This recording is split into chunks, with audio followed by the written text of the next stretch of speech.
Hi, I'm Stephen Gorard. I'm the author of the new book on conducting education research. And I thought it might be interesting to talk to you in a couple of videos about some of the issues that arise in the book. Obviously, we can't go into huge detail in a brief video. And I thought I'd start today with an introduction about the nature of research knowledge. Now, obviously, the philosophy of knowledge, understanding of philosophy of science is a very complex subject. It's something that philosophers and others have debated for thousands of years. Um, and it's something that we're unlikely to solve or sort out in 10 minutes or so. But there are certain things that we can conclude. And I thought I would talk about some of those today because they set the scene for how the rest of the book views research. Okay. Um, I think the general point to make is that research in education, as elsewhere, is probably both easier and more fun than is sometimes portrayed. It's sometimes portrayed as a very complicated thing, and you have to take it very seriously. But it can be very enjoyable to do, and it isn't that difficult. In fact, I would argue that you and I already have the skills you need to do education research. You just have to deploy them in that new arena if you're a new researcher. So, for example, if you've ever done anything that involves, combining information like holiday or buying or renting an apartment or a house, then you would automatically have collected information about, for example, the new house, about its cost, about its structure, about the nature of the agreement you'd have, about the number of rooms. You would have probably visited it and looked at the qualities, looked at the view out of the windows, make sure there's no nuclear power station next door and so on. And you would have done that quite successfully. I mean, you and I wouldn't necessarily buy the same house or whatever, but in terms of the skills we have to look at a whole range of qualities and some numeric information about costs and so on, we would be able to make a decision, an informed, skilled decision. And really in research, that's all you need, the same skills that you can do there. But unfortunately, what tends to happen is that people put on a kind of academic hat to say, I'm now an academic researcher, and then they start believing insane things. So what I'd like to do is cut through a few of those today, because we need to get rid of those in order to start doing proper research in the way that I know that you can already do. So, for example, there are apparently serious people saying that everything is entirely text. There is only text, or that everything is socially constructed. That means that everything has been made up by humans. So that would mean even the bricks and the windows and the view from the house you wanted to rent were text. Does that make sense? Or it's only made up by people? Again, does that make sense? We're not talking about the building having been built by people. We're talking about how the whole world is itself only socially constructed. Now, of course, there are extreme views in philosophy. There's one called solipsism, which is that, that perhaps you all and everything else outside me doesn't exist, and I'm imagining everything or dreaming everything, or perhaps I don't exist and you're dreaming everything. Now, there's no way of testing whether that's true or not. We can't provide any evidence for it. But it does make, for example, doing education research rather pointless. If there isn't a real world, if we can't interact with it, if there aren't students being treated fairly and unfairly, or people, children failing tests, then what's the point of us doing research? I think if we're going to try and do education research, we have to assume that there is a world and that we can interact with that world. And that world is not only text, and it's not just a world we've made up.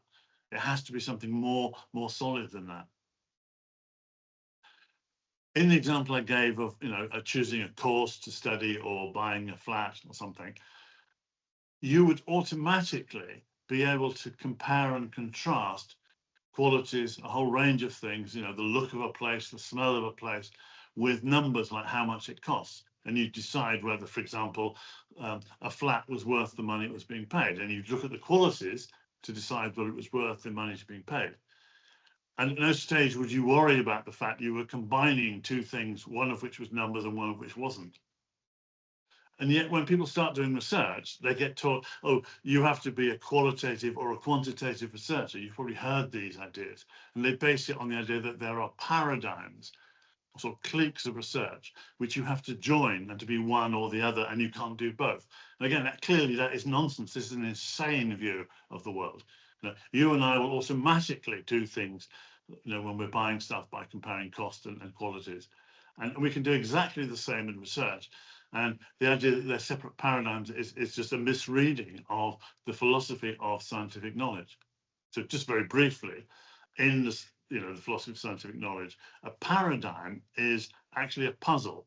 So it's where a group of people, work together. I mean, they might be individually, but collectively, they are trying to solve a puzzle. For example, mapping the human genome was a puzzle. So we had the technology to do it. We knew how to do it. We understood the genetics involved. We just didn't know what a human genome looked like. So it was like a crossword puzzle. It just required time and effort to do it. And what's called a paradigm shift is where we create a new puzzle from what had previously been a problem being something we couldn't solve. We don't necessarily have the technology to work with. Now, the idea of quantitative research being only about numbers or qualitative research being only about non-numbers clearly are not paradigms. There could be something else, but they're not paradigms. They're nothing like what people mean in the philosophy of science when they talk about paradigms. So let's just not have any nonsense about that. As you'll see if you read the book, it's absolutely clear that you can deal with all different kinds of data together and that they complement each other and they help each other. There is no tension between them at all.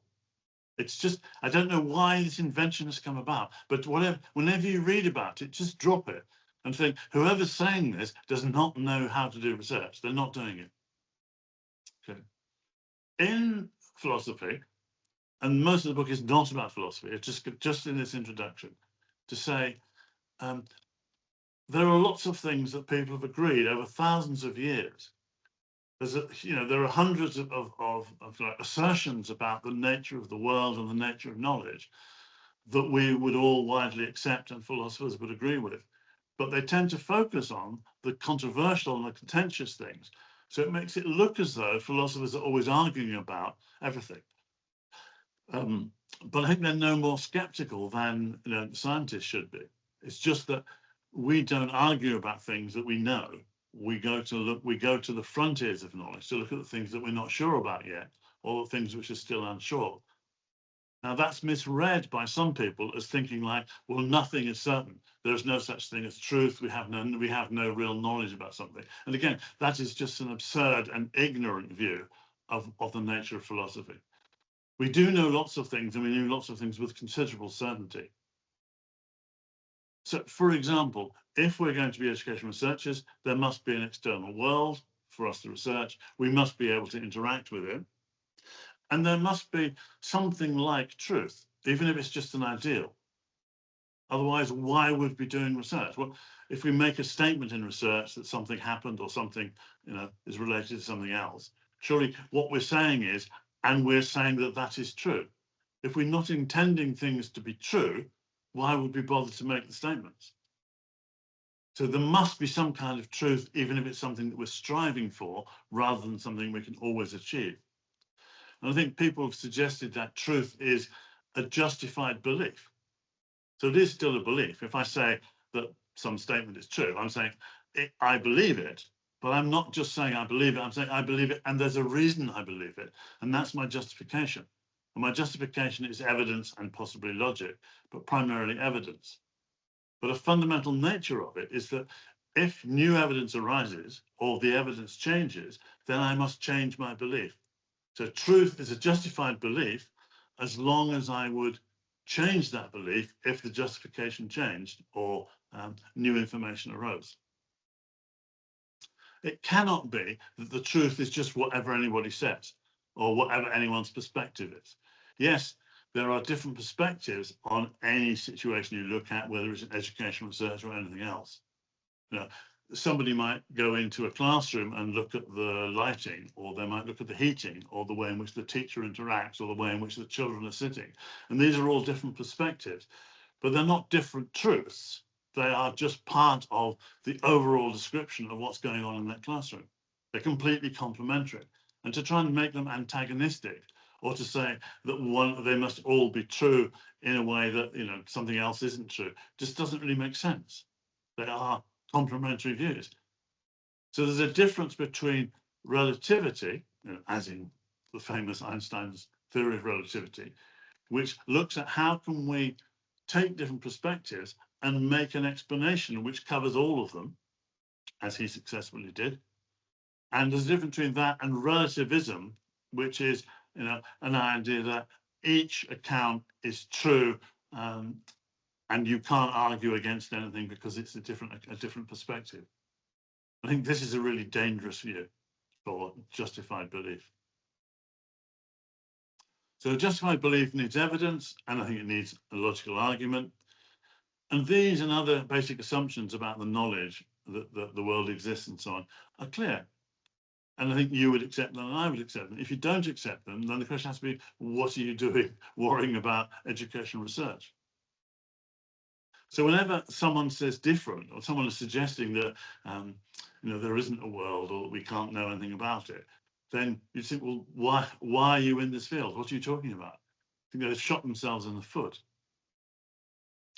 If you look, and this is interesting, if you look at good research worldwide, now obviously it's hard to judge what good research is, perhaps, but if you look at stuff that, you know, serious attempts to judge the quality of research suggest is good, the most powerful kinds of research, it has none of these, you know, philosophical introductions. So it's not normal, it's not necessary for a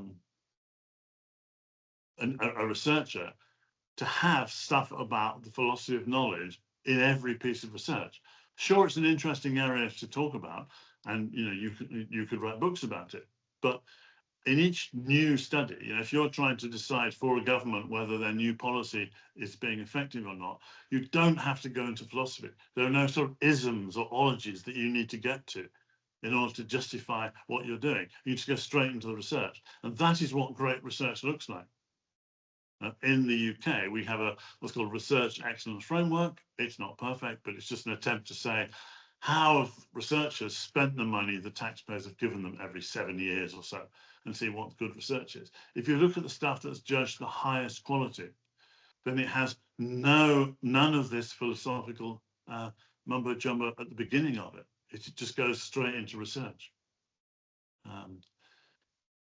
Nor does it have this new fashion for positionality statements. Again, if you see that, it's something to ignore. Yes, we need to fight against bias, but bias is not overcome in this way. There is no evidence at all that positionality statements have reduced bias. And if you look at where people do use positionality statements, it is generally the weakest and the poorest, the shoddiest research in which that appears. So again, avoid all this. Just do the research. Just like you would if you were going to buy a house or choose a course, you know, like a PhD course to go and study. You didn't stop and think, you know, am I a constructivist? Am I an interpretivist? Am I a positivist when you made those decisions? Nor should you when you do research. Research is just as important as those real life decisions. So treat them as important. Don't trivialize them by talking about this rubbish. Right? What we have is an attempt to fight bias, and in a sense, the theme of the whole book, Conducting Education Research, is how do we overcome bias in our judgments about the world and about education? And that's based partly on clarity of explanation. So what you have to do is explain your research as clearly as possible. So again, do not fall into the trap of having academic writing and a particular style where you come over all pompous and use long words and long sentences and long paragraphs. These are just people trying to hide the fact that they don't have anything to say, or perhaps even that what they're saying is incorrect. Write clearly and simply. It'll help your readers understand you, but also more importantly, it'll help you and others see where you're wrong or you've taken a wrong turn. The theories that you use in research, I mean, rather than calling them theories, why don't we call them mechanisms or explanations? They must be tentative. So a good theory is one that produces ideas that can then be tested. So a theory that cannot be tested is not a theory. It's something else, I don't know what it is, a religion superstition. It has to be tested, and if it's tested and shown to be incorrect, it has to be discarded. And most major things that are called theories in education nowadays have either not been tested or are untestable, or have been tested, have been shown to be incorrect. See, again, you don't need these big capital T grand theories in your research. They're just a nuisance. They're getting in the way. Again, look at good research. Look at great research worldwide. It doesn't have any of those things. It will have theoretical explanations. You might test a new way of improving results at a school, and you might have a mechanism or a model for how you think that works, and that would be a theory. But it's not that kind of grand theory that's been around for 100 years that people treat with reverence. These are not things to treat with reverence. They're things to try and destroy. And the best we can say for a theory is that it hasn't yet been destroyed.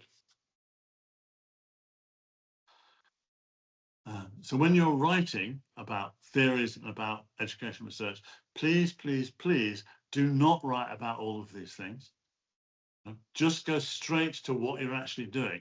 So after the chapter 2, which is about the nature of knowledge, and contains a lot more information and a lot more of the argument and evidence behind all the things I've just said.